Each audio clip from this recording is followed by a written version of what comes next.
working with the energies of life of our earth. And when we are into different professions, we may meet people, we may be engaged with people, knowingly or unknowingly, who are working towards the future of the energies of our earth. When I say knowingly or unknowingly, it can also mean companies, it can mean industries, it can mean professions, it can be the work field that you're in.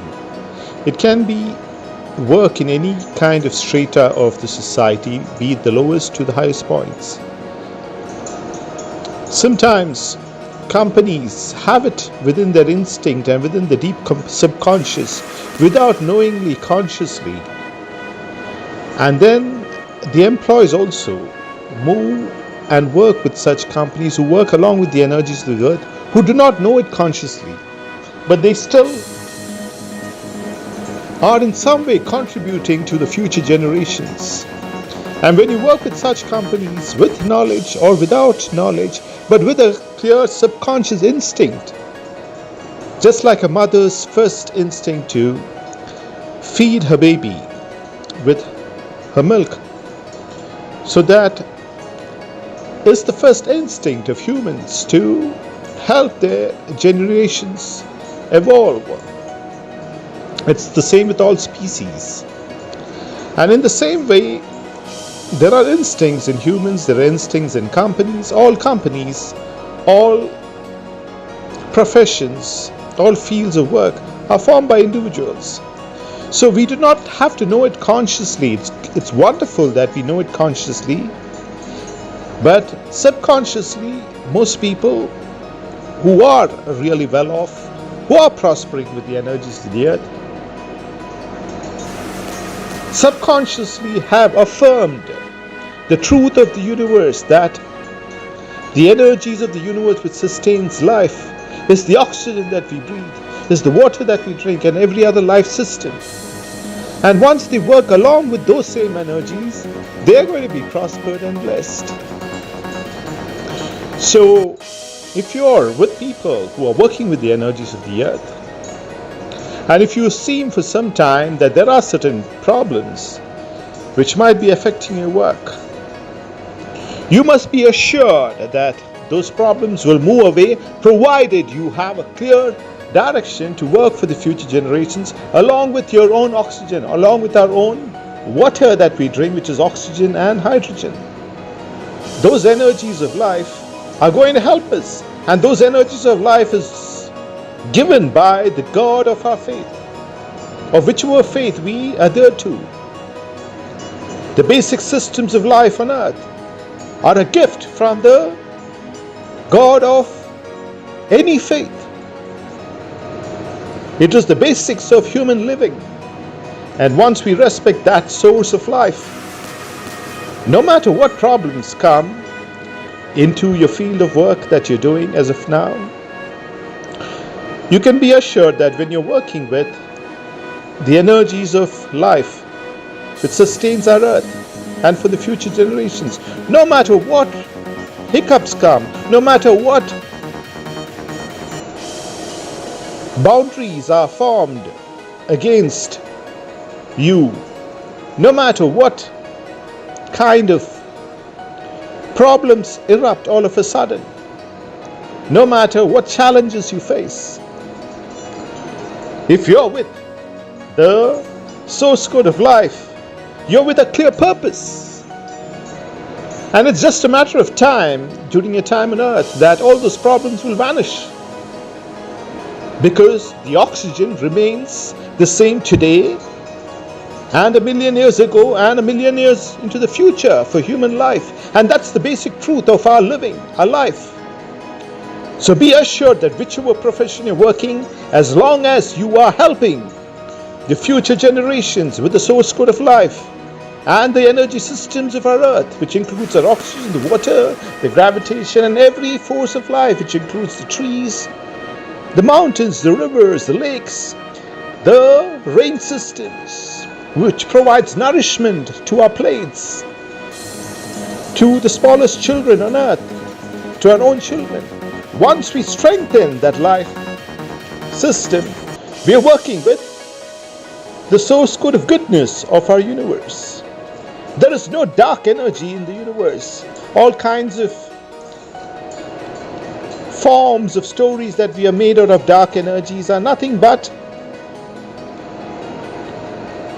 the source code of life, which will negate all the negative energies. As we've said, any kind of negative energy coming into our lives, any kind of hiccups coming into your work towards the source code of life will be mitigated by the truth of the universe, the oxygen that we breathe. The oxygen that we breathe has helped humans prosper for millions of years. That same oxygen will help our life, and we must be assured that our lives are not just a life which is about the human body. It is the soul within the eternity of time, and when that soul within the eternity of time contributes in some way or form for the future generations, for the future oxygen, then our lives have a meaning in terms of the life of the source code of eternity. Let's replenish our earth. There were 3 beautiful women and 2 handsome men. Now, all of them tried to compete with each other in terms of their beauty and handsomeness. The women said that we are much more beautiful than the men. Although they may be handsome, we can attract as many people as we want. And the men said that we are quite handsome and we may have any kind of partners that we want. And they set out on a journey 300 years into the future. 300 years into the future, the beauty and handsomeness was all about not just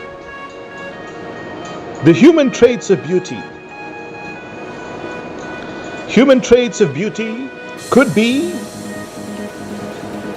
conditioned within the genes right at birth, right at the infant's first cell.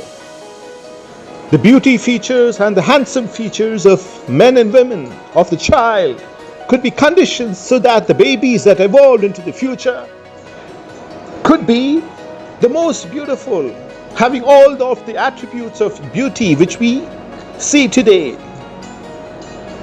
300 years into the future, we might not need much of the cosmetics because our skins will be conditioned to be at its best in terms of health, in terms of the nature of skin and the color of skin that is required. Because as of now, what people look forward as a kind of smooth skin associated with beauty, all of these features into the future will be enabled. And these 3 beautiful women and 2 handsome men had all those features conditioned into them right at birth and also during their lifetimes. And it was not just their physical goodness, beauty, attribute, it was also their mental ability which gelled along with their physical beauty, their mental abilities which worked along with the quantum computers, which worked along with the deepest of learning. And they were able to evolve their knowledge along with their physical attributes, along with their intelligence quotient and the emotional quotient. They were able to balance it out. And such kind of individuals into the future, which includes men, women,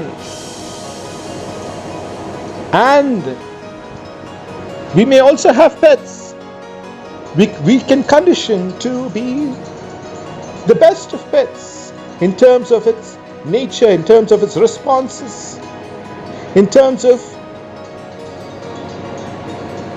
being the best companion, like the best breeds of dogs, which would be the best companions to humans. We would treat those animals with complete goodness, because the technologies of the time will evolve so that not just humans but also animals who are close to us, who love us, will be treated at its best, along with the latest of technologies and the chips which will help us prosper along with the energies of the earth. But the entire focus of our human being, of our human self, to a large extent, to a wide extent of the population of the earth, must move along with the energies of the earth. The mindset, the thought patterns must move with the source code of life, which provides life to every living being on earth. And these 5 men and women had all of the goodness of the future because they had their mindsets, they had the bodies evolving with the energies of the earth which sustained life. Now, when we talk about the goodness of life and the health and the physical attributes and the wealth, we also know that there can be negative energies. People during those times were conditioned within their minds to negate any kind of negative energies which will affect their bodies. They used the best of technologies to get rid of diseases,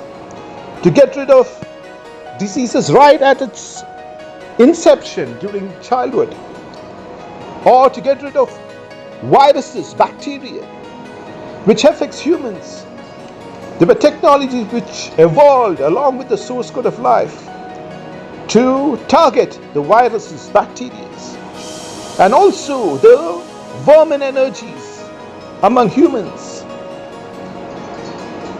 Even at that time, there were vermin energies, which was 0.001%, who did not respect the mother's first instinct to protect the child, which is the source code of human evolution and every life's form.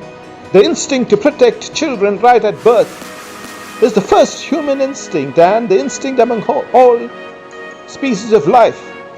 And humans were able to spot out those vermin energies which did not respect the mother's first instinct, or those vermin energies which were bent upon creating diseases, trouble, and war or any kind of destruction in humans. The vast majority of people were able to identify such individuals, and they would be sent to therapy sessions which just involved around 30 minutes, along with the best of AI chips and the best of AI knowledge and deep learning. And the neurons within the mind will be conditioned within those 30 minutes to work along with the energies of the earth, thereby the population of the earth, along with the mindset, with the source code of life, which provides life to all beings, helped humans prosper into the future. And thereby these 5 individuals who took off on a journey enjoyed their journey into the future in the best of ways. They had the best of cars with the fastest of speeds, which we cannot envision today. They're the best of technologies which could work along with their minds and the AI technology and the deepest of learning, and they had any kind of knowledge coming to them. The beauty of the time was about the human being in terms of physical attributes of beauty, in terms of the mindset which worked along with the supercomputers and the quantum computers, and which could evolve and get the best of knowledge. And it was also about creativity. The beauty of an individual along with the physical attributes was about creating new ideas, creating new inventions, creating new fields of work which helped the source code of life at their present times and into the future. And that kind of thinking will be what is required even today. As we think about ourselves today, the moment we work for the future generations, in terms of a better quality of life, we are being blessed on earth. Let's replenish our earth. What is a healthy life and what is an unhealthy life? And what is the life which is along with the source code of life or the energy system which sustains our living? Living a life on earth, be it in every strata of society, we look forward to happiness, health, and wealth, along with spirituality, and these are the basic pillars of a kind of divine well-being, which is a God divine inspired life of well-being. Now we must understand that your health, wealth, spiritual goodness all stems from the mind. It all stems from the thoughts within the mind. It all manifests from the belief systems which is ingrained deep within the subconscious. There was a wolf and its pack, the mother wolf and a pack of 5 wolves. They had a great lifestyle within their territory. It was kind of a valley, and then there was a forested area. And the wolves went on a wonderful run, sometimes enjoying the nature and the lifestyle of the wolf in terms of the rivers to quench his thirst, running on the grass fields or quarry areas, or in areas which were not very helpful to run and enjoy life. But still, because of the wolf's features and its hereditary traits, which included its instincts and its muscle and its body and its stamina, it was able to mitigate any of the natural unhappiness in terms of the terrain and make its life quite a good life along with its pack in the valley that it lived. The wolves went on hunting, and when they used to go on hunting, they used to look for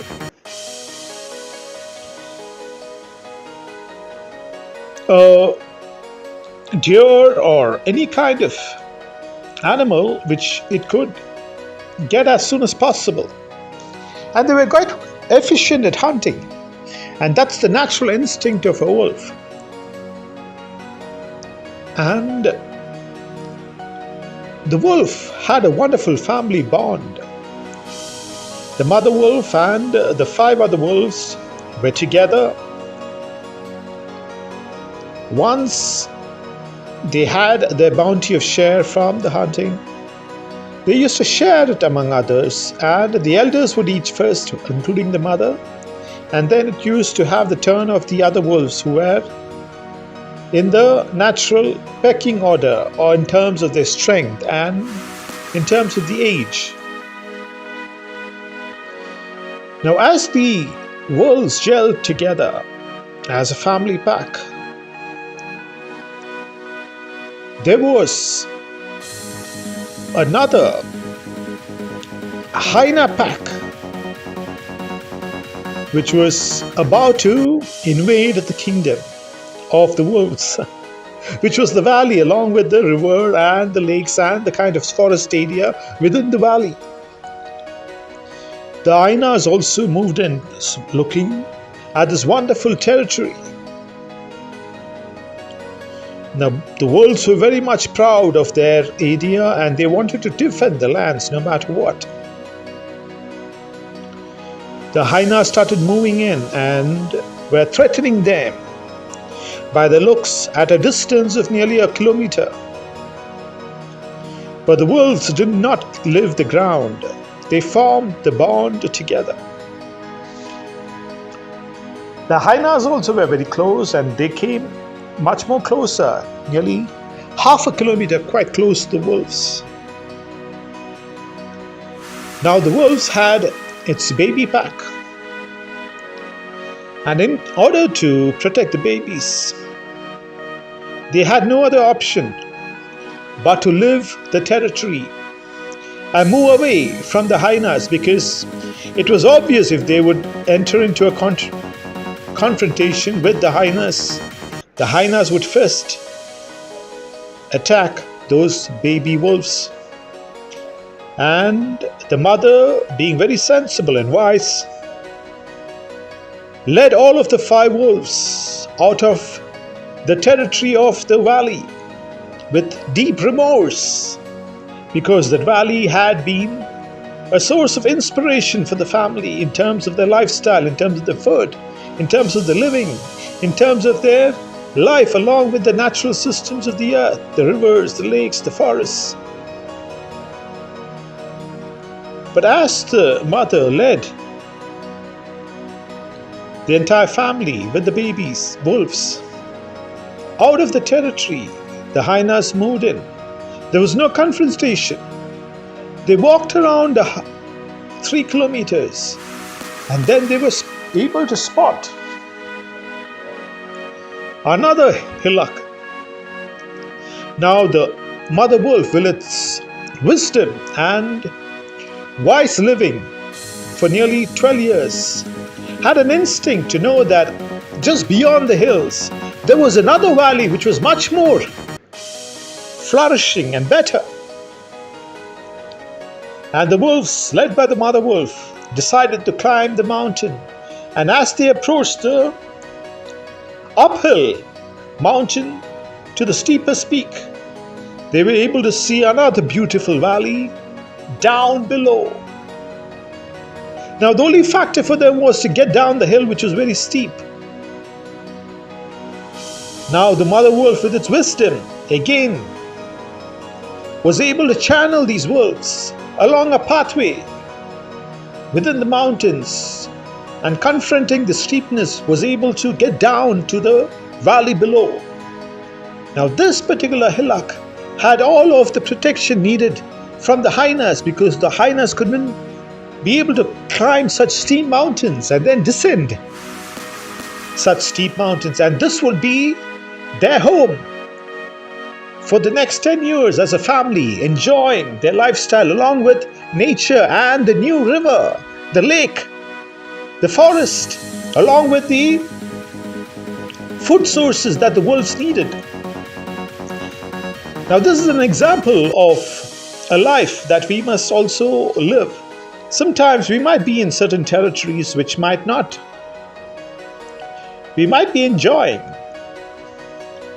But it's not in terms of territories of area. We're talking of territories within the mind of us humans. We would be in certain frames of mind by which we think that our lifestyle at present is best, and it's called the soft spot of living. It's an area by which we are kind of comfortable. But once we find that we are shaken out of that comfort area, in terms of our thoughts, we should be able to move to new areas of thoughts, patterns, by which our thought patterns move with the energies of the earth, with sustained life, with the creative energy which makes us humans. With that kind of creative source and energy of life, we will be able to make new discoveries in terms of our own life, in terms of our own living, in terms of new boundaries to our thinking. And we will be able to move out of our comfort zone into a new, brighter area in terms of new discoveries into the future, new scientific advancements into the future, better lifestyles in terms of living along with nature, the best of science and technology into the future, the bridges, the roads, the infrastructure.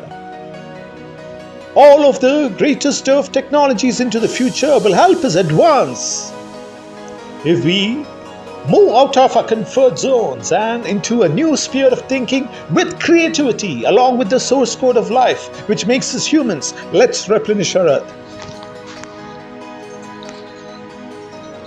Most people and ourselves within the city and the urban lifestyle, if you see, is that we are in a programmed kind of lifestyle.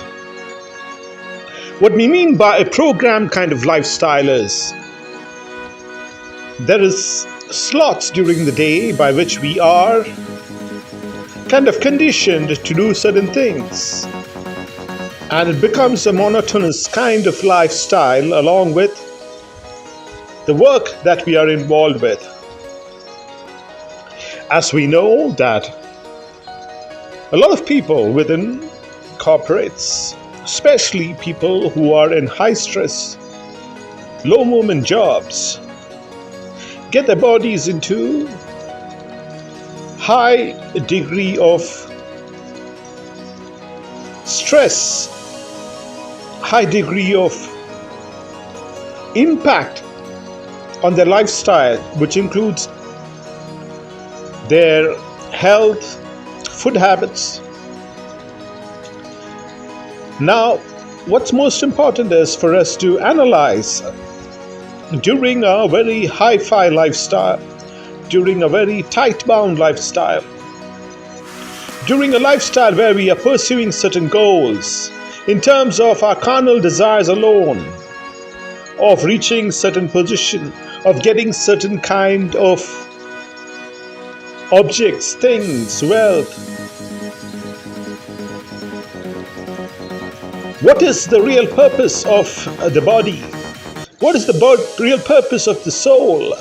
What is our purpose in life? These are questions we must ask ourselves in kinds of retreats. There was a very old sage 7,000 years ago,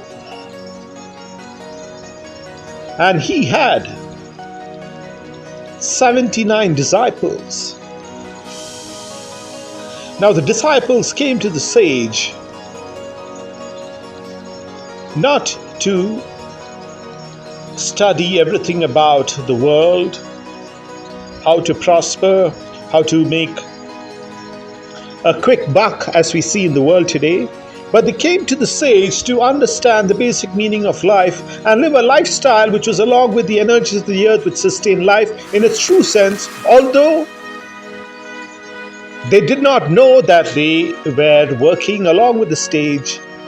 They were learning along with the sage, with the energies of life which sustain us. They had it in their subconscious. That was the part of their belief system. The sage advised them. He told them that I have lived a life of nearly 40 years of my life in the king's court. I was one of the greatest advisors to the king. The emperor who is now and the family. I used to advise them and give them clear directions as to what needs to be done. In a general sense, he told them that everything that king did in terms of his thinking about the administration of his kingdom was in some way related to his decisions. And this was for nearly 35 to 40 years of his life, by which he was advising the king in terms of administration of his empire. The people, the conflicts people had, he used to create solutions for them. He used to bring law and order. He used to give judgments on behalf of the king. He used to draw in plans in case there were threats to his kingdom and mitigate such threats. And he told his disciples, although I was in the greatest realm of administration, although I had all of the material positions and control over the king's kingdom, in essentially, I was running the kingdom on behalf of the king through my mind, through my decisions. The king entrusted me. That's what he told his disciples. But at the end of the day, it was all about myself alone. During the time when I was in the king's court, I was totally in a day-to-day timetable of events on my life, and everything revolved around doing things for the kingdom, for my name alone, for my standing alone, for everything about what is best for me.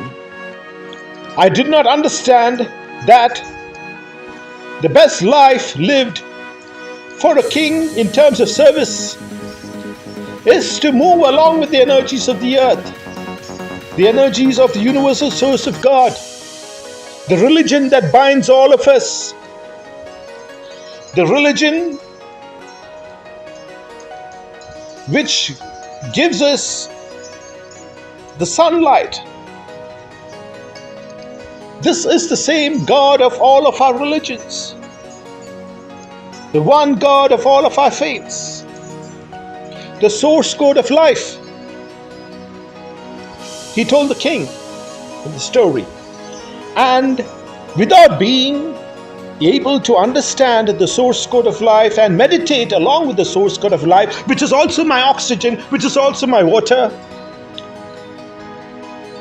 he told the king, I was not doing you complete justice.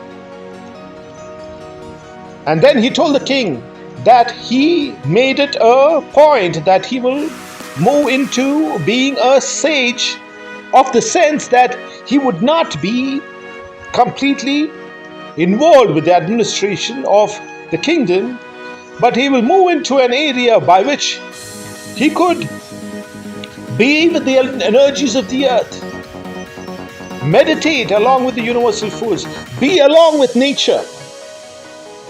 And then once every week, he used to go to the king and then help the king administer in the best of ways the managerial advice that he was giving before he became a sage was very different than the advice that he gave after becoming a sage.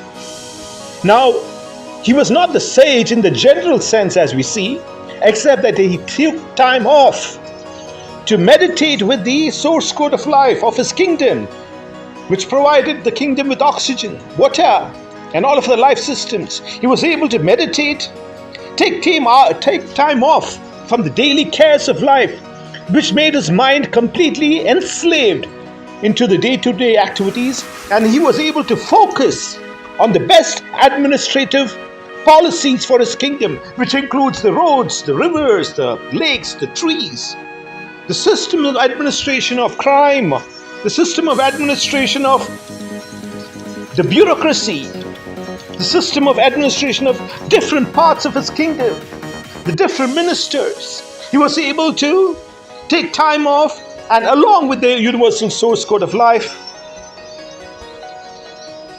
he was able to advise the king nearly 100 times better, along with the wisdom of the Almighty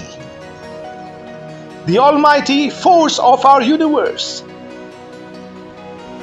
This will be the lesson that we should learn from the sage and his advice to his followers.